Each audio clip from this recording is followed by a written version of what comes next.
Hola, bienvenidos a CMT, Educación con Futuro, parte 2 del webinar Facturación Electrónica. Ahora vamos a ver las principales modificaciones al impuesto a las ventas, al impuesto al consumo y la facturación electrónica decretadas en la Ley 1943 del 2018. En este webinar trataremos los artículos que tienen que ver relacionados con el tema de la factura electrónica, para no ahondar en todos los artículos y en todo el tratamiento del impuesto a las ventas y el impuesto al consumo, los cuales a petición de la audiencia los podremos tratar en una próxima reunión en detalle por la extensión del tema, lo cual nos implicaría que se nos fuera mucho tiempo en el webinar. Entonces, para entrar en materia, veamos los artículos, las principales conclusiones de cada uno, para que así pues tengamos una idea más global. En primera instancia está el artículo 4. Entonces, el artículo 4 es el artículo más importante que tuvo esta reforma, porque abolió, digámoslo así, la clasificación que existía del régimen común y el régimen simplificado. Con esto se acaba un mito que durante muchos años se había manejado, puesto que muchas personas llevaban la figura del régimen simplificado como el tema importante de que ellos no eran responsables del impuesto a las ventas y que por lo tanto pues lo tenían que facturar. Entonces con este tema pues se acaba el asunto del famosas clasificaciones de régimen común y régimen simplificado, y pues se determina cuáles son las condiciones claras con las cuales las personas se vuelven responsables del impuesto a las ventas o no responsables del impuesto a las ventas, que es la clasificación que hay vigente ahora. Entonces es importante tener en cuenta que ya estamos hablando de puntualmente, ¿cierto?, que los ingresos brutos totales, hace bien, totales del contribuyente que superen los 3.500 VTs, ¿cierto?, con relación al año inmediatamente anterior, pues darán base para que uno sea responsable del impuesto a las ventas. Cuando habla uno de ingresos brutos totales, hay que tener en cuenta que no solamente son los ingresos ordinarios y extraordinarios que reciba la empresa, sino también las ganancias ocasionales. Entonces eso hay que tenerlo en cuenta para que al momento de establecer la responsabilidad no nos llevemos sorpresas, ¿no? Digamos que esa parte es bien importante. Entonces, de igual forma, si durante el ejercicio del año se llegasen a celebrar contratos con terceros que superen esa base de los 3.500 VT, pues determinará obviamente la responsabilidad de actualizar nuestro RUT e inscribirnos como responsables del impuesto a las ventas. Entonces esa parte es bien importante que la tengamos clara para que al momento de empezar a presentar la facturación electrónica no quedemos extemporáneos. Sucede que pues por un contrato que firmemos que tenga más de los 3.500 VTs durante este año 2019, pues vamos a encontrar que tenemos obviamente que entrar en la figura de responsable de facturar electrónicamente, y eso conllevaría pues a que nosotros hiciéramos también la actualización del RUT, ¿cierto?, con la responsabilidad 37. Eso es muy importante pues para tenerlo en cuenta, ¿no? No que pues de pronto lo omitamos. Entonces, en conclusión del artículo cuarto, ¿cierto?, dice artículo 437, parágrafo segundo, inciso 3, los prestadores de servicios desde el exterior cumplirán con la obligación de declarar y pagar el impuesto cuando las operaciones se encuentren grabadas. Para tal efecto, lo harán en los formularios que definan la administración de impuestos a la tasa representativa del mercado al momento del pago. Las declaraciones que se presenten del pago no tendrán efecto alguno. Ese tema, esa conclusión, no lo vamos a tocar porque no tiene contextualización con el tema de la facturación. Sigamos con el punto 2. Artículo 437, parágrafo 3. Establece las condiciones para los nuevos responsables del impuesto a las ventas. Recuerde, la base para determinar la responsabilidad del impuesto sobre las ventas tiene dos variables a saber: que los ingresos brutos totales percibidos en el año inmediatamente anterior no hayan sido iguales o superiores a 3.500 unidades de valor tributario, es decir, 116.046.000 pesos. Que los contratos firmados en el presente año no superen los 3.500 VTs, es decir, 119.945.000 pesos. Entonces aquí es bien importante esto. Muchas veces tenemos la terrible idea de decir, oh, venga, yo no voy a reportar todos los ingresos que tengo, que yo me voy a guardar unos ingresos para no reportarlos. Pero ojo, primero que todo, nosotros estamos comprando bienes y servicios a personas que están expidiendo factura electrónica, y la DIAN ya va a saber de antemano cuáles son los montos donde nosotros compramos esos bienes y servicios. Entonces, si en algún momento dado nosotros estamos con compras superiores, ¿cierto?, a los 116.046.000 pesos, y nosotros vamos a pasar de omisos a decir que nosotros no vamos a declarar todos esos ingresos porque nos vamos a guardar unos, tendríamos que reportar en el tema de nuestra declaración, ¿cierto?, el que tuviéramos un inventario final muy alto. Entonces, por ese lado, la administración va a empezar a detectar a todos esos omisos, ¿cierto?, o inexactos, que no están presentando sus declaraciones en forma correcta, para evitarse la obligación de facturar electrónicamente. Eso es muy puntual que lo tengamos claro, porque la administración, a través de esta modalidad de la facturación electrónica, va a poder fiscalizar a todos ese tipo de omisos e inexactos que no estén presentando bien la declaración. Ok, perfecto. Volvamos entonces, ahora vamos a mirar nuestro artículo 14. Entonces, en nuestro artículo 14, ¿cierto? Veamos artículo 14, cambio de régimen por la administración. Vayamos al artículo 14. Entonces, este artículo 14 sí que es bien importante. La administración podrá reclasificarnos a nosotros en el momento en que detecte que tuvimos ingresos superiores a los 3.500 VT. Nosotros fuimos omisos, inexactos, no presentamos nuestras declaraciones porque no queríamos entrar en el tema de la facturación electrónica, pero la administración detectó que nosotros, ¿cierto?, sí habíamos adquirido bienes y servicios superiores al monto de las 3.500 VT. Entonces, por esa razón, de una vez nos reclasifica, ¿cierto?, como facturadores electrónicos y como responsables del impuesto a las ventas. Entonces, no tenemos escapatoria. Consideraría yo, en mi noble criterio, que lo mejor es empezar a actuar y cambiar de actitud, ¿verdad?, entrar a disciplinarnos en el manejo de nuestros negocios basados en presupuestos claros y no en la modalidad con la que se venían manejando muchos negocios, que es el de la informalidad. Entonces, aquí es muy importante eso, o sea, la administración tiene un punto de fiscalización muy alto y obviamente puede detectarnos fácilmente en el momento en que seamos evasores del impuesto o de la responsabilidad de facturar electrónicamente. Bien. Veamos las conclusiones. Dice: cuando se evidencia que el comerciante es responsable del impuesto a las ventas por cambia de establecimiento de comercio, pero en la práctica sigue funcionando en el mismo negocio y sus ventas son iguales a 3.500 VT. ¿Qué sucede? Muchos contribuyentes cancelaban sus establecimientos de comercio y habrían otros dentro de la misma sede, pero seguían trabajando con el mismo objeto social. Esto con el ánimo de no mostrar, ¿cierto?, que habían cumplido con la base para ser responsables del impuesto a las ventas.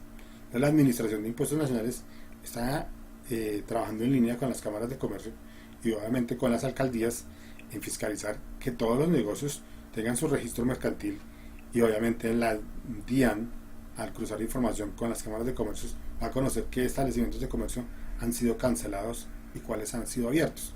Entonces podrá detectar fácilmente si nosotros estamos haciendo esa figura de jineteo, ¿sí?, para tratar de no mostrar el total de los ingresos.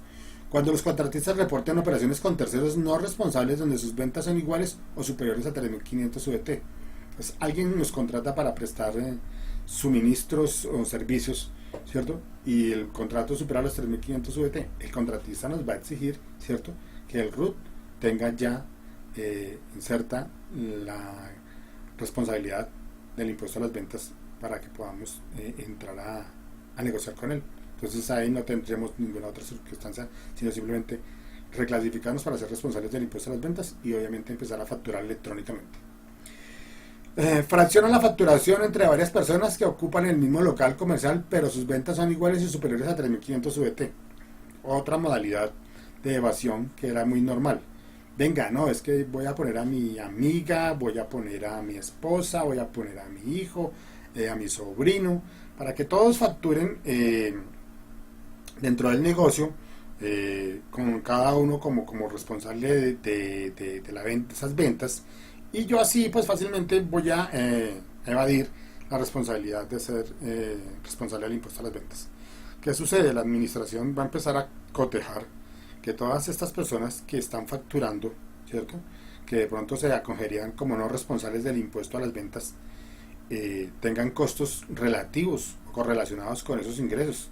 Entonces, si esta persona ejerce o realiza la actividad de comercio, pero resulta que no tiene ni gastos de nómina, ni gastos de servicios públicos, ni gastos de arriendos, pues van a evidenciar claramente que esta persona se está prestando para jinetear las ventas de un tercero. Entonces van obviamente a entrar a desconocerle los ingresos a esa persona para poder evidenciar qué es lo que está pasando. Entonces, cuando se dan cuenta que requieren a esta persona que está vendiendo y ella no tiene cómo justificar la venta de esos bienes, porque pues no tiene las compras, no tiene los gastos, entonces pues obviamente va a entrar a detectarse de la evasión, y esto nos va a ayudar a caer en cuenta que pues esta figura ya no la debemos usar. Entonces lo mejor es empezar a actuar legalmente. Bueno, continuemos con el otro artículo, que es el artículo 15. Vayamos al artículo 15. Bien, el artículo 15 dice: tránsito a la condición de responsable del impuesto. Entonces vamos al artículo 15.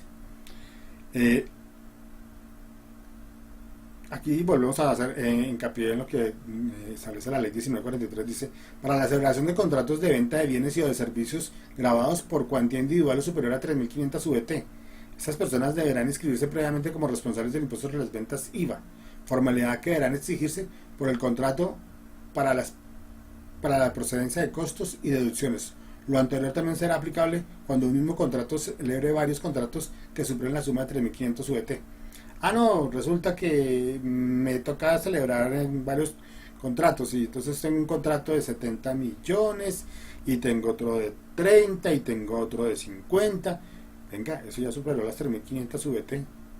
La sumatoria de todos sus contratos me obliga, ¿cierto?, a ser responsable del impuesto a las ventas y por ende a facturar electrónicamente. Entonces, pues no puedo obviar esa figura de decir, es que no, son contratos individuales. No, es la sumatoria de todos los contratos. Bien, vayamos a nuestro artículo 16. Artículo 16, factura o documento equivalente. Veamos las conclusiones de este artículo. Están el artículo 616-1, factura o documento equivalente del Estatuto Tributario. Primero, cuando por inconvenientes tecnológicos de la DIAN o del proveedor autorizado no sea posible la validación de la factura electrónica, el obligado a facturar está facultado a emitir la factura electrónica sin la validación, siempre y cuando dentro de las 48 horas siguientes subsane el inconveniente y envíe a la DIAN o al proveedor la factura. Pues esto es bien importante, ¿no? O sea, muchas veces consideramos que nosotros hacemos la factura el lunes o el martes, se la entrego, ¿sí? No, la factura se tiene que expedir en línea y entregársele al cliente en su correo electrónico.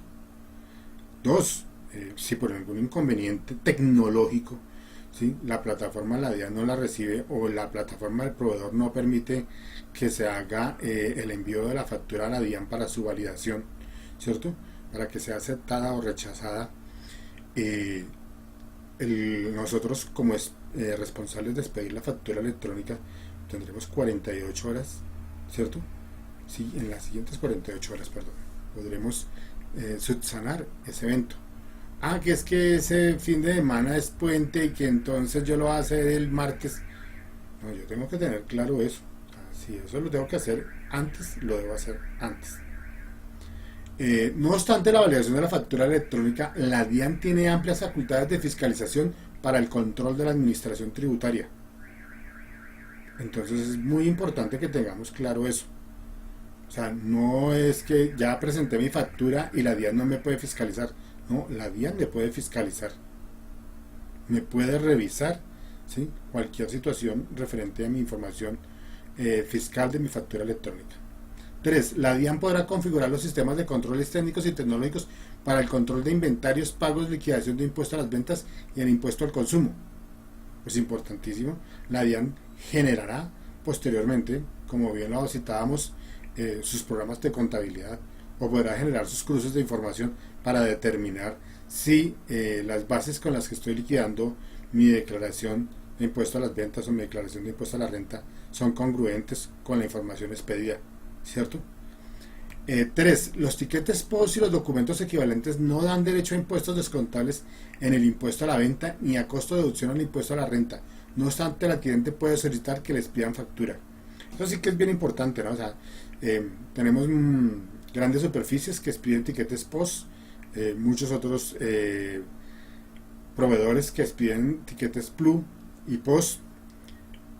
Pues ellos pueden seguir expidiendo esos tiquetes POS y PLU.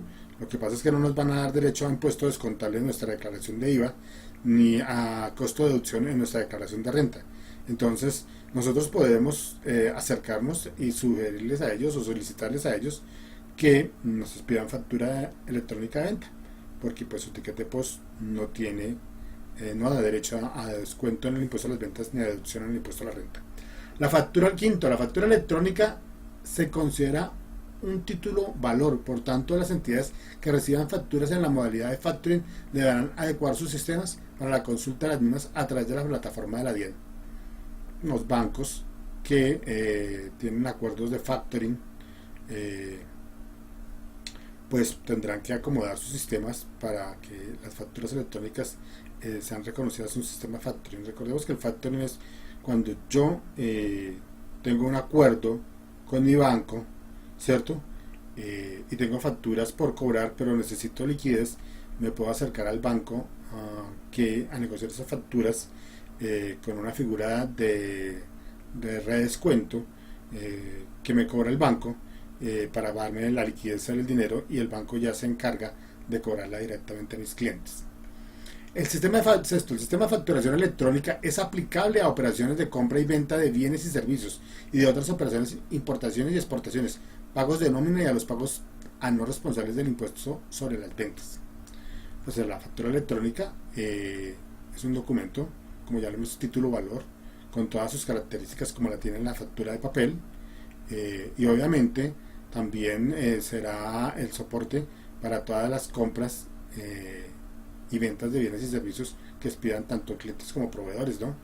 Asimismo, pues obviamente se manejará en las facturas de venta por exportaciones o por importaciones, ¿cierto? Que se realicen, y las facturas que se realicen a los responsables del impuesto sobre las ventas.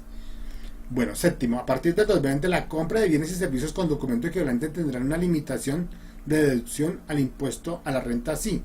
Oiga, los documentos equivalentes, ¿cierto? ¿Sí? Van a tener ya una limitación. En el 2020 tendrán una limitación del 30%. Quiere decir que de todos mis costos y deducciones, yo solamente podré deducir hasta el 30% por documentos equivalentes. En el 2021 hasta el 20% y en el 2022 hasta el 10%.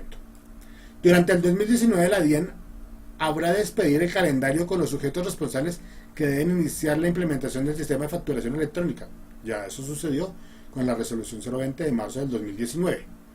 Desde el 1 de enero y hasta el 30 de junio del 2019, quienes estando obligados a expedir factura electrónica incumplen con la obligación no serán sancionados siempre y cuando cumplan con los siguientes requisitos: expidan factura o documento equivalente por los métodos tradicionales, demuestren la razón por la cual no expidieron factura electrónica, ya sea por inconvenientes tecnológicos, ¿cierto? Y las razones comerciales justificadas. De pronto no estaba despidiendo ventas o no estaba realizando ventas, y eso será la justificación. La DIAN establecerá las condiciones para establecer el cumplimiento de las razones expuestas anteriormente. Eso aún no se ha decretado por parte de la DIAN. Veamos nuestro artículo 17. Proveedores tecnológicos, obligaciones e infracciones. Bueno, esta parte pues es muy relativa a las personas que son proveedores tecnológicos.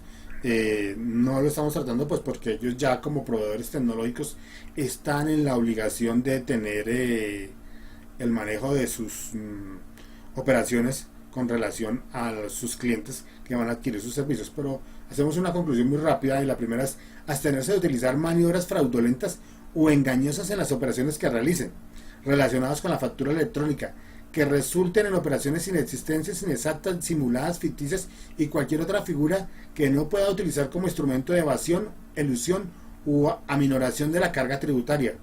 Pues el proveedor tecnológico que, a sabiendas de su responsabilidad, se preste a ayudar a hacer evasión, pues cargará con todas las cargas que le implican al quien está expidiendo la factura electrónica, que es digamos, el responsable, y pasará pues obviamente a tener una responsabilidad mancomunada en esas situaciones en las que se pueda determinar que hay una evasión.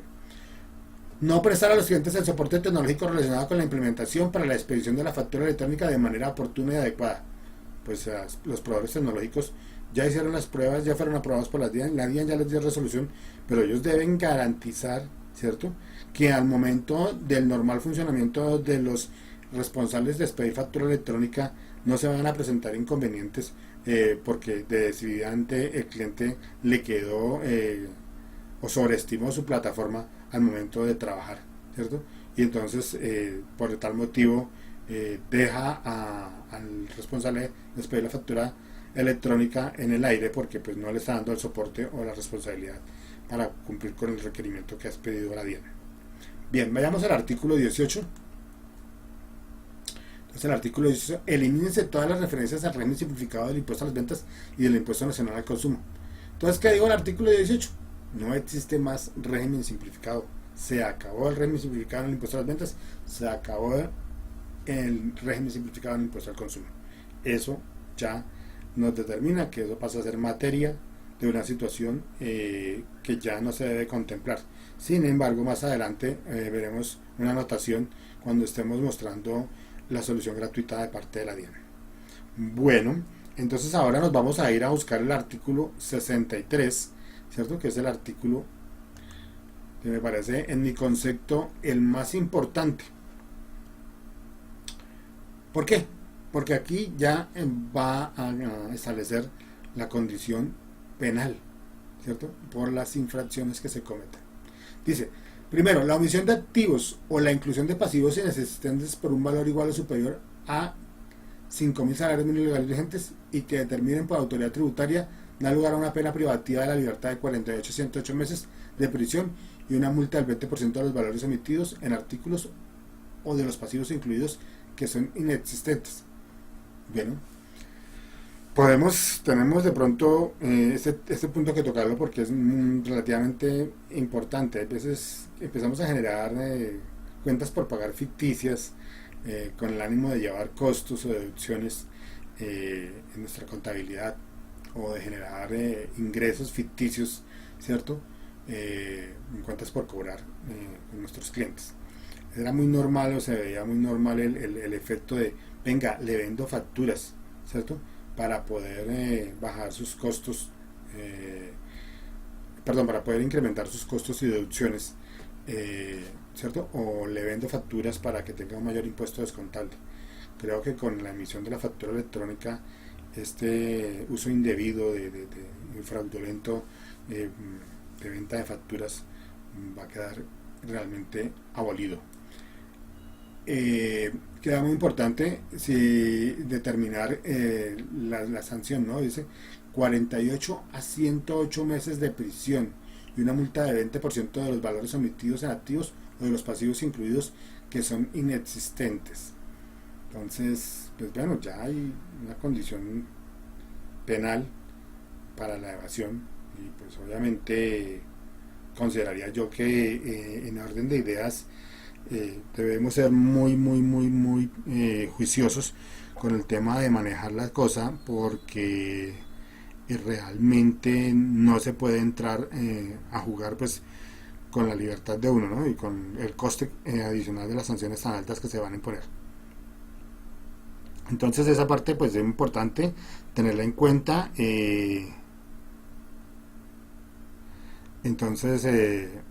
veamos el punto 7 que es también valedero, dice, el contribuyente que dolosamente estando obligado a declarar no declare o que en la declaración tributaria omite ingresos o incluya costos o gastos inexistentes o reclame créditos fiscales, retenciones o anticipos improcedentes y se liquide oficialmente por la autoridad tributaria un mayor impuesto a cargo por un mayor valor igual a 250 salarios mínimos legales vigentes e inferiores a 2.500 salarios mínimos legales incurrirán en una pena privativa de libertad de 36 a 60 meses y una multa del 50% del impuesto decretado. Pues aquí es importantísimo la mala costumbre que tenían muchas personas de venga, a eso no declaré todo eso, que es que ese tipo no va a declarar. Pues ese tipo no va a declarar, el problema de él, no es problema de nosotros. Nosotros debemos declarar lo que vendimos, ¿cierto? Y descontar lo que compramos o los servicios que pagamos y pagar la diferencia, es decir, el impuesto al valor agregado. No podemos sacar con la figura de que es que yo no voy a declarar esos ingresos cuando ya los he reportado en una factura electrónica. Ahora ya no podré entrar a hacer esos juegos de que no me declare esto y sí decláreme esto porque es que fulano de tal lo declara o sutano de tal no lo declara.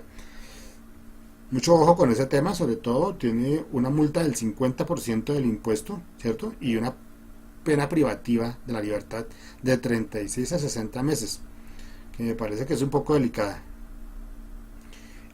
Obviamente que tenemos que tener en cuenta que la acción penal se corrige en el momento en que yo asuma o acepte el impuesto a cargo, pague la sanción y los intereses.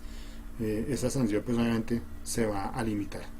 Entonces con este tema pues estamos dando en conclusión al tema del video 2 que era lo que traía la ley 1943 del 2018 con referencia al tema de facturación electrónica. Bueno, agradecemos mucho la atención, continuaremos posteriormente.